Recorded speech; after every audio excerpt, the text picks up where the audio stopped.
Olá, gente. Vamos definir agora a atividade 03. Para isso, vamos criar um novo projeto Java, atividade 03, ok. E nessa atividade 03, nós vamos definir a classe produto. Então, com o botão direito do mouse na atividade 03, nova classe, e vamos definir a classe produto. O produto foi pedido que tivesse as seguintes características: o código do produto, a descrição do produto, a quantidade e o valor. Como ele já está dentro da classe produto, eu só preciso definir mesmo, né, um nome simples: private int código. Não preciso colocar código do produto, porque é um atributo da classe produto. Não preciso colocar código do produto. Fica mais simples definir apenas código. Private string com S maiúsculo, descrição do produto. Private int quantidade. E por último, private double o valor do meu produto, tá? Definido esses quatro atributos, então aqui é a área de atributos. Vou até deixar bem clarinho aqui: atributos. Vamos definir agora os getters e setters, os métodos gets e os métodos setters. Vamos começar agora. E por um prazo de mágica, eu vou fazer automático aqui para vocês. Acabei de fazer o get código, onde ele retorna o inteiro, e quando for retornar, vai retornar o código. Vamos fazer agora o set código. Pronto, já definimos set código. O set código é um método que não tem retorno, void, e que tem um parâmetro que é o valor que eu quero atribuir ao código. E lá no código, o atributo código recebe aquele valor que eu passei como parâmetro.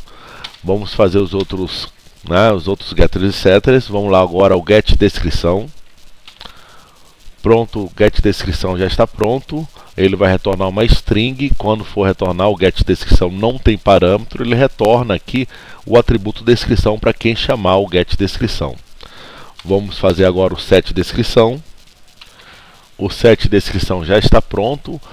O set, o retorno é void, passa com parâmetro o valor que eu quero atribuir para a descrição. No caso, o valor é do tipo string. Então, ao executar, o atributo descrição recebe o parâmetro valor.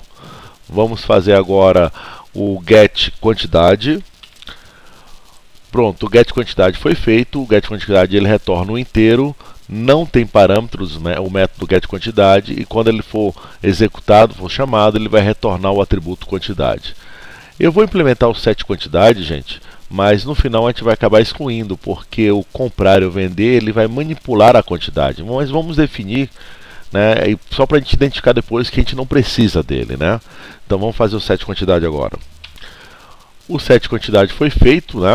É um método que não tem tipo de retorno. Ele passa um parâmetro que é o valor que eu quero setar, e quando eu executo, a quantidade, o atributo quantidade, vai receber o valor que eu estou passando como parâmetro. Perceba que esse método aqui, o objetivo dele, a gente falou em sala de aula, o objetivo dele inclusive é manipular o atributo quantidade. Só que nós temos outros métodos que nós vamos criar. Esses outros métodos, ele também vai manipular essa quantidade. Então, para não ficar alguma coisa ambígua, para você não ficar tendo que definir regras para o mesmo atributo e assim por diante, recomenda-se, nesse caso, a gente excluir, né? Essa é uma questão de expertise mesmo, de prática, tá, gente? Vocês vão descobrir que é melhor deixar o quantidade apenas leitura, então só ter o get, e não implementar o set. Para você manipular, para você aumentar a quantidade, diminuir a quantidade, você vai usar os métodos comprar e vender aí no caso. Então tá aí o set quantidade também. Falta agora o get valor. Vamos fazer o get valor. O get valor é um método que retorna um double, né? O atributo valor é do tipo double. Então quando chamar o método get valor que não tem parâmetros, ele vai retornar um double. E falta agora o set valor. Bem, gente, agora a gente fez o set valor. O interessante, foi até bom essa característica aqui, porque o set valor ele é um método que não tem tipo de retorno e que tem um parâmetro chamado valor. O parâmetro valor é o mesmo nome do atributo valor. Então, pelo padrão, então o atributo valor que a gente tinha mostrado, valor recebe valor. Mas que valor é esse? Que valor é esse, né? Se o atributo tem o mesmo nome do parâmetro, para você diferenciar o que é atributo e o que é parâmetro, para o atributo você coloca a palavra reservada diz, quer dizer, é o atributo valor desta classe. Bem interessante. Você pode colocar o diz nos outros? Pode, ele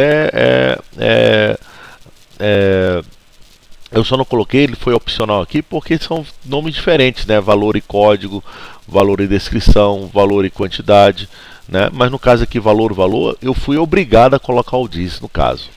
Bem, já fizemos agora os getters e setters. Vamos fazer os construtores. Nos construtores, nós temos, eu pedi para criar dois, né? O public não tem tipo de retorno, produto, sem parâmetros, que é o construtor padrão, né? Onde o código vai receber 0, que é o padrão, onde a descrição vai receber null, que é o padrão, onde a quantidade vai receber 0 e, por último, o valor vai receber 0. Professor, esse método aqui como posso dizer, é opcional? É opcional, né? A gente não precisaria escrever nada disso. O próprio compilador já faria isso automaticamente. Eu só estou colocando, né, para vocês terem noção o que acontece quando eu defino um construtor padrão, né? Cada uma das variáveis, cada um dos atributos da classe são inicializados com o valor padrão, né? No caso de número é 0, no caso de string é null. Mas eu posso criar um outro tipo de construtor, passando todos os parâmetros que eu desejo. O código, a descrição,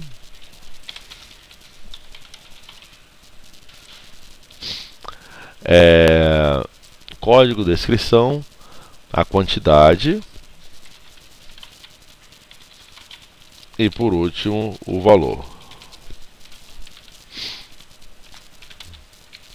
Então agora estou criando um outro construtor definindo o estado inicial de cada objeto. Aí sim eu posso fazer o seguinte: eu posso dizer que o atributo código da classe produto recebe o parâmetro código. O atributo descrição da classe produto recebe descrição, o parâmetro descrição. O atributo quantidade da classe produto recebe o parâmetro quantidade e o atributo valor da classe produto recebe o valor.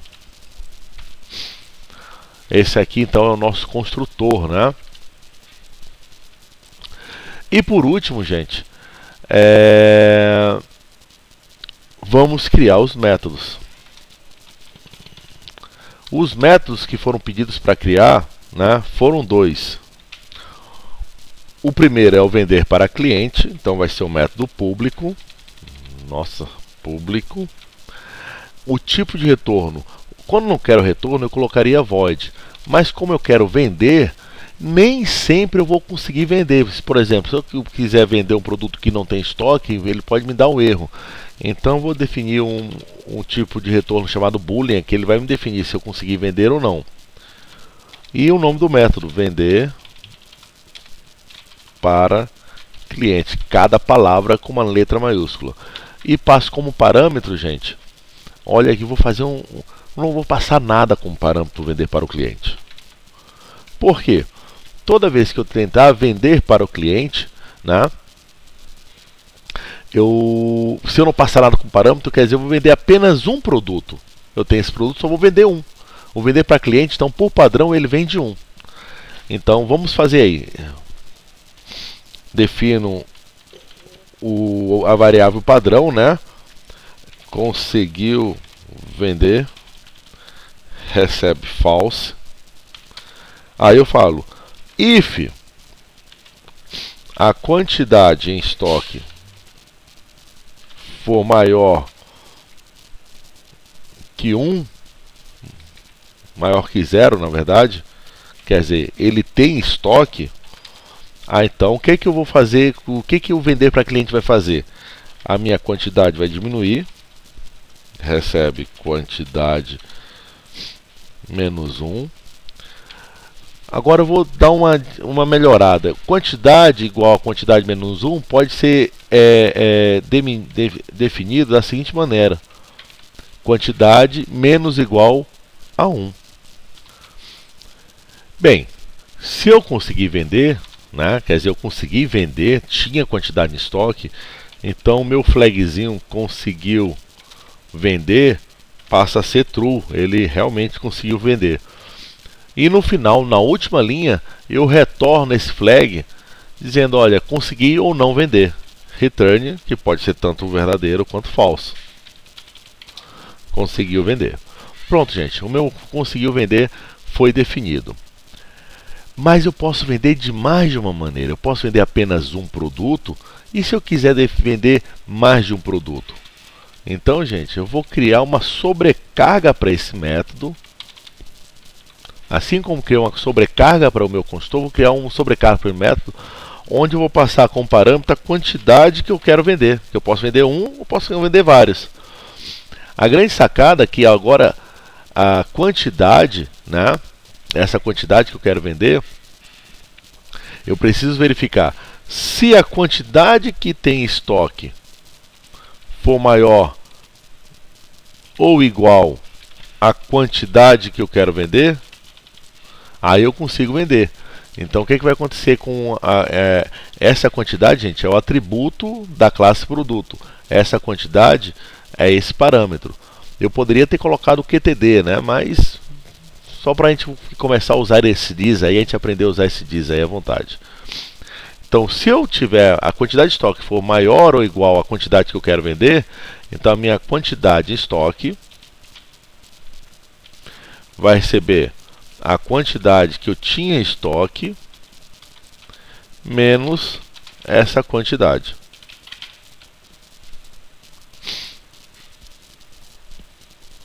Tá, gente? Então é assim que a gente vai definir. Então eu acabei de vender, tirar a quantidade de produto, né, no que eu quero vender do estoque. E conseguiu vender igual a true. E agora finalizo o meu vender cliente. Percebo que eu tenho dois métodos chamado vender cliente, quer dizer, eu tenho uma sobrecarga para o método vender cliente. Apesar de ter o mesmo nome, eles têm assinatura diferente. Esse aqui não tem parâmetros, esse aqui tem um parâmetro. Esse, executação vender apenas um produto. Esse aqui, executação vender uma quantidade pré-definida de produtos. E eu posso fazer a mesma coisa para comprar, né, gente? Vamos lá fazer o método comprar.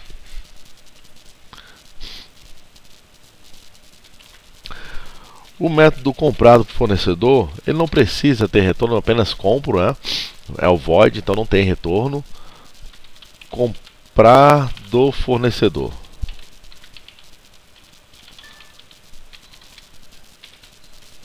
Comprar do fornecedor. E vou fazer a mesma coisa. Se eu não colocar um atributo nenhum, quer dizer, eu quero comprar apenas um único valor, né? um único item. Quando é que eu compro? Quando o meu estoque já estiver zerando, já estiver com pouco disponível no estoque, eu vou lá e compro mais daquele produto. Então vou comprar do fornecedor. O comprar do fornecedor vai fazer apenas o seguinte: a minha quantidade que eu tenho em estoque, eu vou colocar até o this para ficar padrão, né? A quantidade que tem em estoque vai receber a quantidade que eu tinha em estoque mais 1. Ele vai aumentar meu estoque em apenas 1, que eu só comprei uma unidade. Ou essa mesma linha de código pode ser substituído por mais igual 1. Muito legal essa coisa do Java, né, gente? Agora vamos modificar, vamos sobrecarregar o método comprar do fornecedor, passando como parâmetro uma determinada quantidade que eu quero comprar. Então, em vez de ser mais 1, this.quantidade, quer dizer, this.quantidade recebe this.quantidade. Vamos até botar aqui, recebe this.quantidade mais 1.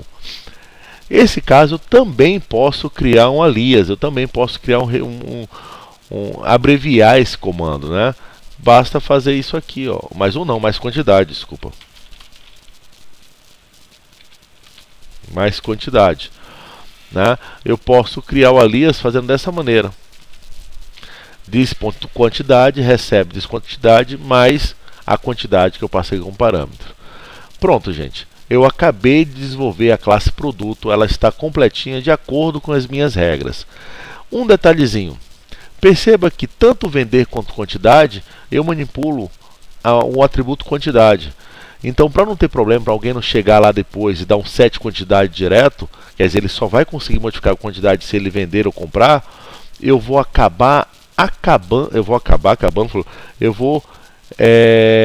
excluir o set quantidade. Eu não tenho mais set quantidade. Então, minha classe toda, gente, vai ter os seguintes atributos: código, descrição, quantidade e valor, né? Eu tenho um get código, os get descrição, o get quantidade, o get valor. E set, só tenho só o set código, o set descrição e o set valor. Eu não tenho set quantidade, né? Eu tenho dois construtores, olha aqui, um C de construtor, produto, e um produto passando 4 parâmetros. E eu tenho 4 métodos, né? Vender para cliente, o vender para cliente passando inteiro como parâmetro, o comprar do fornecedor e o comprar do fornecedor passando inteiro como parâmetro. Então, gente, esse aqui é a minha classe final, é o que a gente poderia utilizar. Lógico que você fez alguma coisa diferente aí, pode ser analisado, cada caso é um caso, a gente vai analisar com cuidado. Vamos fazer agora o programa principal que vai utilizar essa classe produto, né? Botão direito do mouse, nova classe, vamos chamar atividade 03, né? E essa atividade 03 vai ter o método main. Eu, como preciso utilizar o entrada e saída, eu vou importar o JavaUtil-Scanner e já instanciar a classe para vocês. Ok, gente, olha como ficou legal aí. Já defini o import o JavaUtil-Scanner, já instanciei a entrada do scanner, que eu vou entrar com dados, e já finalizei lá na última linha, eu finalizei a entrada, eu falei que é interessante para a gente liberar esse recurso do SO, né? Então vamos lá. A primeira coisa a fazer é instanciar a classe produto, que eu preciso utilizar ela, né? Produto, produto, recebe, new produto. Gente, eu vou utilizar apenas o padrão normal, né? Já está acostumado, quer dizer, eu instanciei a classe usando o construtor normal, não criei o construtor com aqueles vários parâmetros, né? Esse não é o que a gente não vai utilizar nesse caso. Agora eu vou criar uma interface de entrada para cada um dos elementos. Então, o que foi feito aqui? Eu fiz um sys.out.print informe o código do produto, e logo depois eu fiz um produto.set código, o que o usuário digitou, transformando o que ele digitou no inteiro. Vamos fazer a mesma coisa para a descrição. Vamos ler o nosso próxima informação. A priori seria informar a quantidade do produto. Mas se lembra que minha quantidade de produto, eu não tenho set quantidade, não seria possível eu chegar aqui e colocar produto.set quantidade, não tem quantidade. Por quê? Eu até expliquei já. A quantidade vai ser manipulada pelo comprar e vender. Então, no estado inicial, quando eu crio o produto, a minha quantidade é 0. Então não é possível não seria eu ler a quantidade. Quando eu crio o produto, a quantidade é 0. Se eu quiser ter colocar um determinado estoque de produto na minha loja, eu preciso comprar. E se eu quiser tirar esse produto, eu preciso vender. No caso, eu só falei vender, né? Não cheguei a implementar outro método. Mas por enquanto, para modificar a quantidade, ou eu compro ou eu vendo o produto, né? Então vamos tirar o informar a quantidade e vamos colocar apenas o valor. Tá aí, então, informe o valor do produto, set valor next double, né, que agora eu vou ler o valor do produto. Vamos ver como é que vai ser o estado inicial do produto, estado inicial não, o estado atual do produto. Vamos mostrar como é que o produto está. Pronto, eu fiz vários system.out.println, informações do produto, onde mostra o código, a quantidade, ou descrição, quantidade e valor. A gente sabe que essa quantidade é 0, né? Agora, o que a gente vai fazer com o produto? Bem, depois de a gente mostrar o produto, né, já mostrou o estado atual do produto, vamos fazer umas operações no produto, vamos comprar, vamos vender, vamos fazer bastante coisa. E olha aí, gente, eu fiz o produto pronto comprado fornecedor, quer dizer, isso aqui vai aumentar o meu estoque em 1. Logo depois que comprei, acabei de vender, né? Produto para vender para o cliente, eu estou vendendo 1 também, já que eu não estou passando sem parâmetro. O método comprar e vender sem parâmetro, eu compro 1 e vendo 1. Então, tá, de 0 vai para 1 e de 1 vai para 0, voltou para 0. Agora eu posso também comprar e vender passando com parâmetro, outros valores, a quantidade que eu quero comprar. Estou comprando 8, eu sei que está vendendo bem. E assim que eu comprei, já consegui vender 2, né, gente? Então, percebo que agora, com os métodos, eu consigo executar ações. O produto pode ser vendido, pode ser comprado, etc, etc. Vamos mostrar novamente o novo estado atual do produto. Ctrl C e Ctrl V, ele vai mostrar novamente esse novo estado atual, para ver o que vai acontecer, gente. Vamos executar o nosso código. Vou pegar meu produto 1, 2, 3... descrição TV, quantidade eu não informo, só o valor, R$1.000. Aí tá ali. O meu produto estava com código 23, televisão, quantidade 0, valor 1.000. Depois de comprar e vender, depois de executar todo esse processo, o que aconteceu com minha quantidade? Minha quantidade 0 foi para 6, gente. Então é isso, gente. O nosso código foi esse, a nossa atividade foi essa. Espero que tenham conseguido fazer, tenham entendido o vídeo e até a nossa próxima aula. Até mais.